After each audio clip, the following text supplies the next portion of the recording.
Hey guys, it's MadameWario. I am the creator, producer, and director of Kingdom Hearts, the ballet. This production has been adapted from the original Kingdom Hearts game for PlayStation 2. All of the music used for this ballet is from the original game. In an ideal world, it would be an orchestra playing live music to the dancing. That is like my dream for this show. But as of right now, I have edited all of the music for the show together. I have chosen each and every piece of music that is going to be put into the show, as well as the worlds from the game.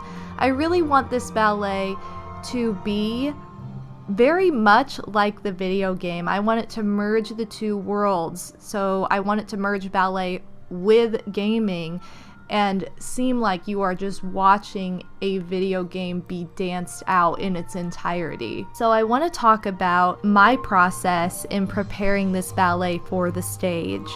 And in this process, I'm going to talk about some of the dancing and then show you some of the dancing and the style of it and kind of what I'm going for. I'll tell you about the worlds that I've included, the worlds that I've omitted, and all that I have in my mind choreographically to produce this into a full-length show that is interesting and very contemporary for our modern world. So to start out, everything starts the same way in the show that it does in the game. Everything is going to start out in that main sequence where Sora kind of just wakes up in the darkness and doesn't know what's going on. He doesn't know if he's dreaming, what this world is. It's going to be very dark and ominous. And this is the first piece you'll see in this show that kind of leads into the exact opposite of what you're seeing to begin with. So very much like the game, we've got this contrast that is the first initial meeting of Sora and finding out who this main solo character in the show is, and then you're kind of thrown into Destiny Islands where it's all happy and sunny and really exciting and fun, and it's kind of like, what's going on? And that's going to slowly darken into the Heartless and the story of Kingdom Hearts. What is complicated about this on stage is that there is no dialogue, there is no written word, and so you're having to interpret what the dancers are doing to portray the story. Therefore, I had to make alterations in order to note what needed to be left out, because it wouldn't make sense in the grand scheme of things to an audience who's seeing this story for the very first time. So once we're introduced to Sora and the Heartless, followed by the other main characters who are part of Destiny Islands, we're going to get darker and immediately go into Traverse Town. So this whole beginning sequence is very, very important to the nature of the show, but we don't want it to be too long. We don't want people to get kind of stuck there and be like, okay, what's going on? What am I watching? When do we get to the fun Disney worlds? Because that's kind of how we all feel playing the game. So I wanted to portray that, and I wanted that to be very obvious.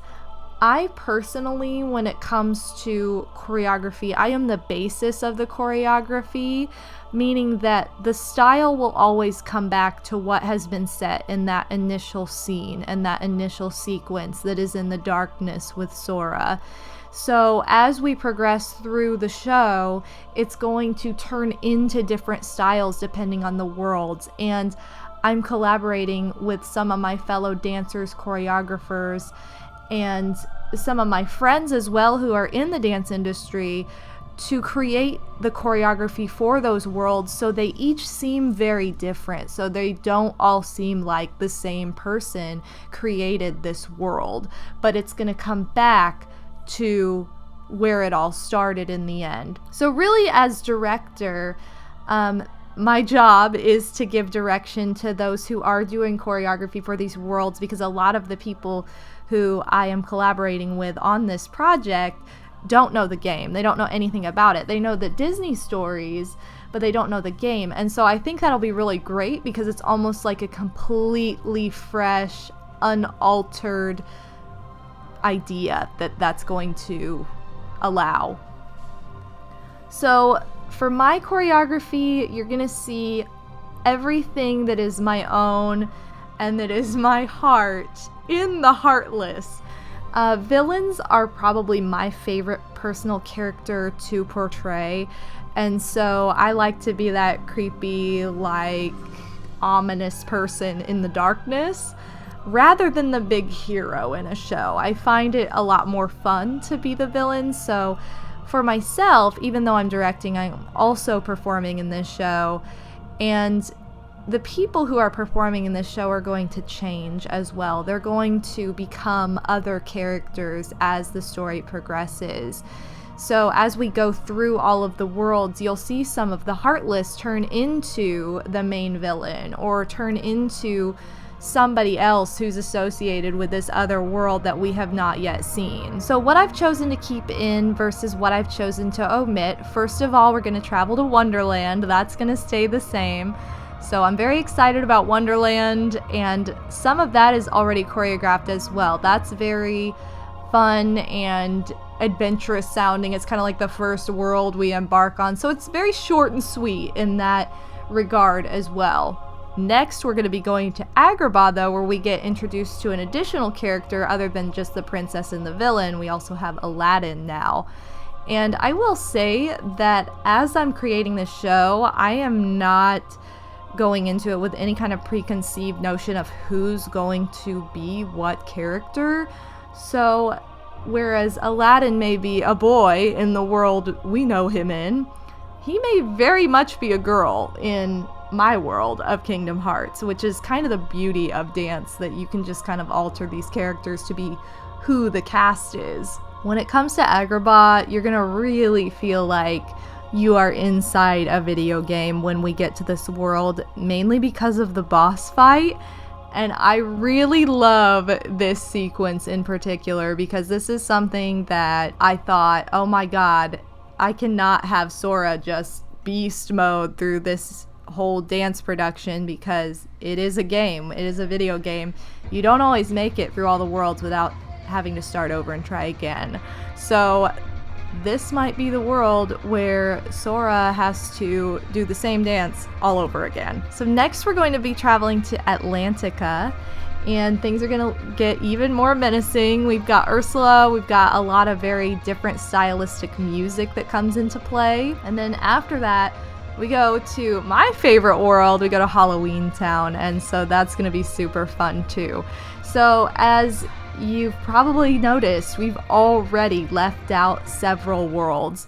Tarzan is no longer a world in the show, mainly due to copyright reasoning, because I know that there were some hiccups with Kingdom Hearts as a series and having any mention of Tarzan in the future, so I wasn't going to bother messing with that. It's really not the best world, let's be real here. It's not like my favorite world anyway, so I didn't really have a problem with that. But then we also had to leave out the side quests. So like Winnie the Pooh wouldn't really make sense to an audience that has absolutely no audio or written word to go by for this entire story. And then Monstro I also had to leave out kind of for the same reason. It doesn't make a whole lot of sense because there's no big boss battle that is not just like a heartless character.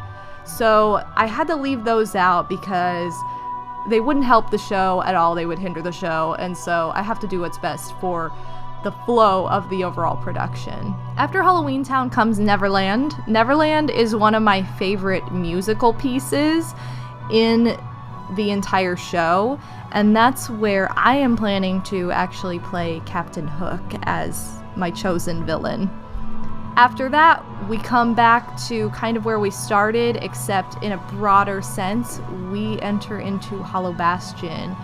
And this is going to be quite the dark sequence that just ends in total light. It's just going to be such a contrast, and most of this is choreographed. Honestly, most of the show that you're seeing is Hollow Bastion. That is where I've started. I've started at the end, and I'm just thrilled with how it's turning out. So to summarize the show as a whole, I want this ballet to feel very authentic to the game that it is portraying, but I also want it to seem like a modernized representation of old world classical ballet mixed with the technical elements of modern dance as well.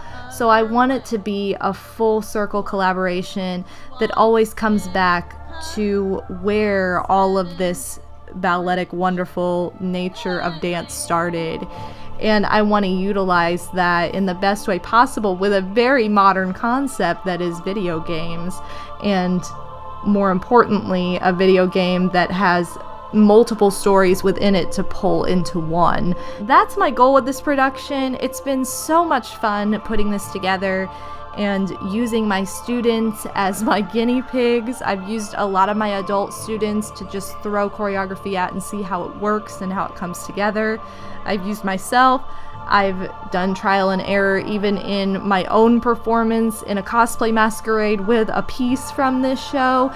This is very dear to my heart, and I'm currently working on funding to get this show off the ground so that I can pay my venue, I can pay my dancers. Hopefully that is like the ultimate goal. So many times you do dance productions unpaid because you love what you do, but there's just not enough funding in the industry, especially when you're first starting out. So my dream is of starting this dance company that is going to perform this ballet, and it will happen. I will get it off the ground, and I have a Kickstarter plan for this. I have so many ideas planned for this in order to get it off the ground, and I really would love to stream this ballet as soon as it hits the stage, because I think it's going to be amazing. Thank you guys so much for watching this, and I hope you have enjoyed this preview of Kingdom Hearts the Ballet. Let me know in the comments if you have any questions at all, and I want to give a special shout out and thank you to everybody who contributed to my St. Jude Play Live campaign earlier this year, because that is what enabled me to make this video. This was one of the incentive rewards, and I hope this was rewarding for you to watch. So thank you guys so much for being part of the early stages of Kingdom Hearts the Ballet. This has been MadameWario. I will see you in my next video. Peace out, pimps.